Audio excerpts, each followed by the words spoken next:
Kita masuk ke tanda-tanda ya, tukang sihir. Karena di Indonesia cukup banyak orang yang tukang sihir sebenarnya, tapi mengaku sebagai kiai, ustadz, dai, haji, menggunakan kopiah hitam, menggunakan kopiah putih, ya, tidak jarang juga menggunakan surban. Jadi orang-orang awam tertipu dengan masalah itu. Maka ada ciri-cirinya sehingga kita bisa membedakan mana dai, mana ustadz, mana kiai yang sebenarnya, mana tukang sihir itu. Yang pertama, ciri-ciri penyihir adalah bertanya kepada pasien tentang nama ibunya. Jadi bukan nama ayah. Dan ini seringkali mereka lakukan. Sayangnya saya bilang banyak lembaga-lembaga kita mengikuti cara-cara penyihir ini. Siapa nama ibu kandung Anda? Karena dalam Islam kita tahu ajaran Allah Subhanahu wa taala, ajaran yang benar adalah menanyakan siapa nama ayah. Walaupun ayah kita orang kafir, tetap saja kita nisbatkan diri kita kepada dia. Ya. Maka menanyakan, ciri pertama adalah siapa nama ibu kandungnya. Yang kedua, meminta hewan dengan kriteria tertentu. Misal ayam hitam, ayam putih, atau jenis burung-burungan. Ya. Itu didatangkan. Dan ini tidak mungkin, mustahil terjadi pada seorang ustadz atau kiai yang benar. Di jalan Allah nggak mungkin. Saya mau jawab pertanyaanmu tapi bawa kepada saya ayam putih. Itu nggak mungkin terjadi. Pernah nggak ada di sini saya minta ayam putih darinya? Hah? Atau minta kambing? Tidak pernah sama sekali. Nah itu ciri-ciri mereka. Yang ketiga, meminta darah dari hewan yang disembelih. Kalaupun hewan itu sudah didatangkan, dia suruh sembelih atau dukunnya menyembelihnya. Tapi cara menyembelihnya sesuatu yang aneh, baik dengan menggunakan silet misalnya sehingga hewan itu tersiksa, atau menarik kepalanya, atau menjepit dan seterusnya. Dan itu tanpa menyebut nama Allah. Selain menyembelihnya selain cara yang Islam, cara yang diajarkan oleh Allah, juga dengan cara darahnya diambil. Lalu dioleskan darah tersebut pada bagian tubuh pasien yang sakit atau yang datang mengeluh, dan memerintahkan agar sembelian tersebut tidak dimakan tapi dibuang di tempat-tempat reruntuhan atau dekat batu atau pohon, yang memang sebenarnya tujuannya untuk dijadikan sebagai sesajen bagi syaitan-syaitan yang telah membantu para dukun-dukun itu. Itu yang ketiga. Yang keempat, meminta jejak dari orang yang datang kepadanya seperti pakaian dalam, sisir, kuku, rambut, atau foto. Tujuannya dia minta jejak dari pasien yang datang adalah karena pasien yang datang kepada dukun juga dianya sendiri disihir supaya menjadi pelanggan, ya, sering datang. Kapan-kapan saja bisa dikuatkan sihirnya, dia datang.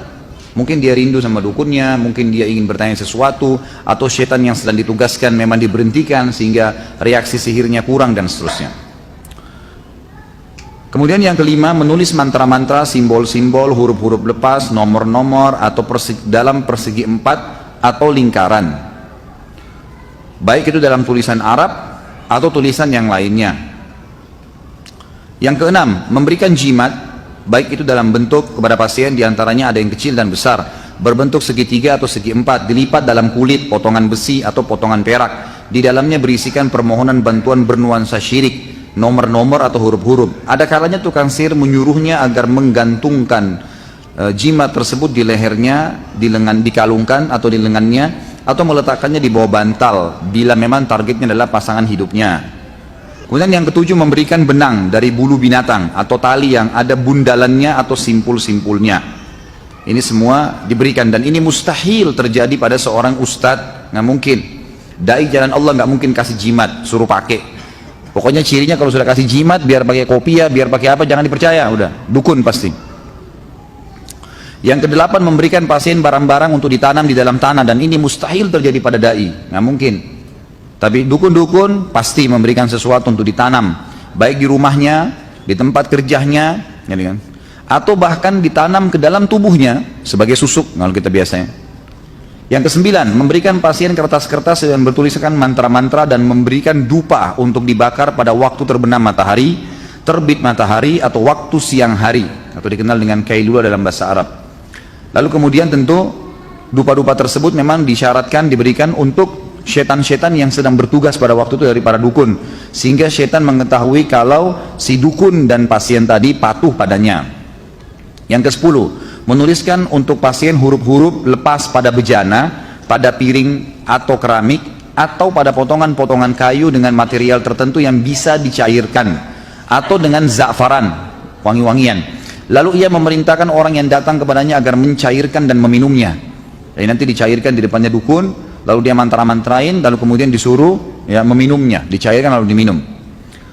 Seringkali dukun juga meminta, maaf bahasanya, ya, darah haid dari wanita yang dijadikan target oleh laki-laki tersebut, lalu kemudian disuruh laki-laki tersebut meminumnya.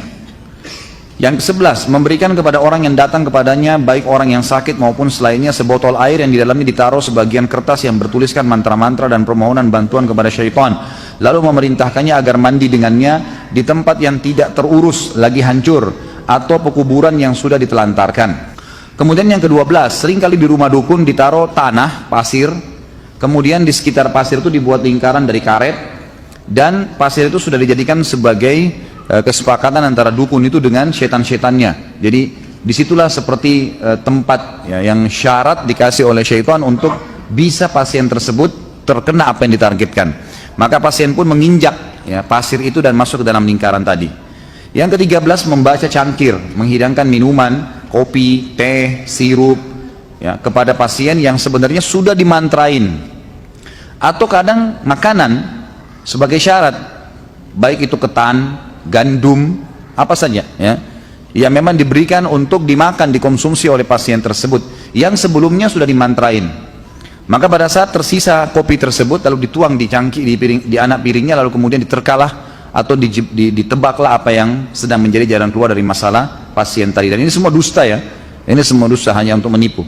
Yang ke-14, membaca telapak tangan, garis-garis wajah ya. Ini semua ciri-ciri dukun. Nggak ada ustadz yang bilang sini saya lihat wajah kamu, sini ya, sini telapak tangan kamu, sini saya lihat kuping kamu. Itu semua tidak benar.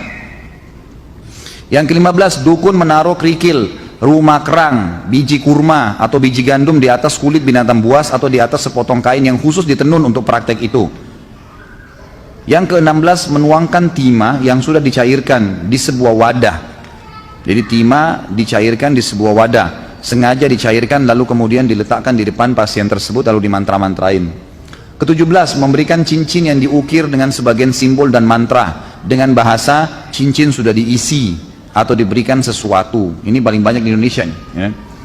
Jadi jangan aneh-aneh, pakai cincin yang biasa saja gitu. Yang ke-18, menampakkan simbol pengobatan untuk menipu orang awam dan orang-orang bodoh, seperti obat-obat dokter, bacaan-bacaan yang disyariatkan. Coba amalkan misalnya ayat kursi 100 kali, coba minum obat ini dan obat itu, tapi ternyata di sisi lainnya semuanya dikemas dengan sihir. Karena ayat Al-Quran bila ditambah satu huruf atau dikeluarkan satu huruf atau ditambah bahasa daerah atau nama seseorang, sudah berubah fungsi dari Al-Quran menjadi alat sihir. Jadi misal orang baca ayat tertentu kemudian dipotong tengah-tengah lalu dimasukkan bahasa daerah atau nama orang, atau dikurangi satu huruf ditambah satu huruf, maka cukup untuk menjadi alat sihir. Ke-19, menyuruhnya agar menggantungkan kharaza. Kharaza ini manik-manik biasanya berwarna biru, atau wada'ah, rumah kerang di leher hewan tunggangan atau kendaraan atau di dalam rumahnya. Amin. Jadi ini biasanya dibuat dengan ukiran-ukiran tertentu ya. Ke-21, tukang sihir menulis ya, Al-Quran kemudian ditetesi darah haid untuk merendahkan Al-Quran, menulis sebagian ungkapan-ungkapan syirik, simbol-simbol, permohonan batuan dan tulisan-tulisan yang keji atas Allah subhanahu wa ta'ala.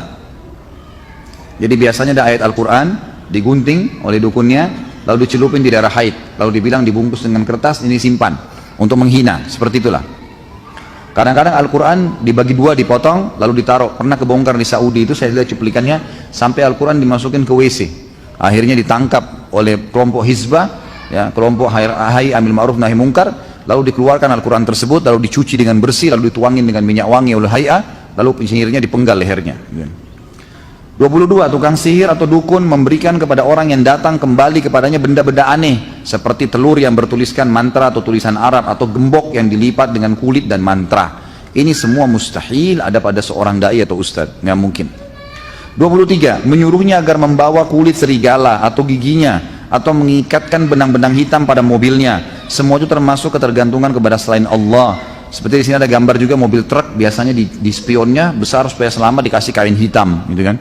24, meminta benda-benda aneh yang sulit untuk dipenuhi jika pasien tidak mampu mendatangkannya karena si dukun mau menipunya, mau mengambil uang darinya. Maka tukang sihir meminta sejumlah uang besar darinya seraya mengatakan, aku akan mendatangkannya untukmu dari Raja Jin Di antara contohnya, meminta 11 tikus yang ditangkap pada malam, pada waktu siang, atau meminta tikus yatim atau kerabuta. Ya ini, saya sebagai ustadz aja baru tahu ada tikus yatim ya. Susah tuh kena nyari tikus yang mati ayahnya gitu kan. 25. Tukang sihir atau dukun mengabarkan identitas seseorang, namanya, nama ibunya, daerah asalnya, dan problem yang sedang dihadapinya yang karenanya dia datang. Jadi ternyata semua dukun itu, semua dukun, di depan rumahnya ada syaitan yang bertugas, ditugaskan sama dia. Syaitan ini setiap ada pasien datang, bekerja sama dengan korinnya orang itu, pendampingnya dari syaitan. Jadi mereka komunikasi, ini orang ada masalah apa sih, korinnya tahu semua nih. Orang ini begini, orang ini begini, orang ini begini, lagi ada masalah rumah tangganya, lagi begini, lagi pusing dengan masalah kerjanya, lagi punya utang, dilaporin semua. Jin, syaitan yang bekerja sama sama dukun ini datang melapor, nih orang begini, begini, begini, begini, begini, nama orang tuanya, nama semua. Begitu masuk, kamu si fulannya, nama ayah kamu ini ya, nama ibu kamu ini ya, dan seterusnya. Gitu kan? Maka ditebak semua, kau punya masalah ini kan, kau punya masalah ini kan. Maka itu semua ciri-ciri dukun. Kalau ustadz mustahil tahu masalah itu. Gitu kan? Kemudian 26, memberikan air kepada sebagian pasien seraya memerintahkannya agar meletakkannya di bawah cahaya bintang-bintang. Itulah yang biasa mereka sebut dengan air yang terkena cahaya bintang. Ini termasuk praktek para tukang sihir. Yang ke-27, qomat kamit dan membaca azimat dan mantra-mantra yang tidak bisa difahami maknanya. 28, ciri yang terakhir adalah menyuruh pasien agar membundali benang-benang dan tali-tali pada pohon tertentu, sehingga pasien tersebut meyakini benang itu bisa memberikan manfaat. Seperti itulah. Ini ciri semuanya dukun dan penyihir.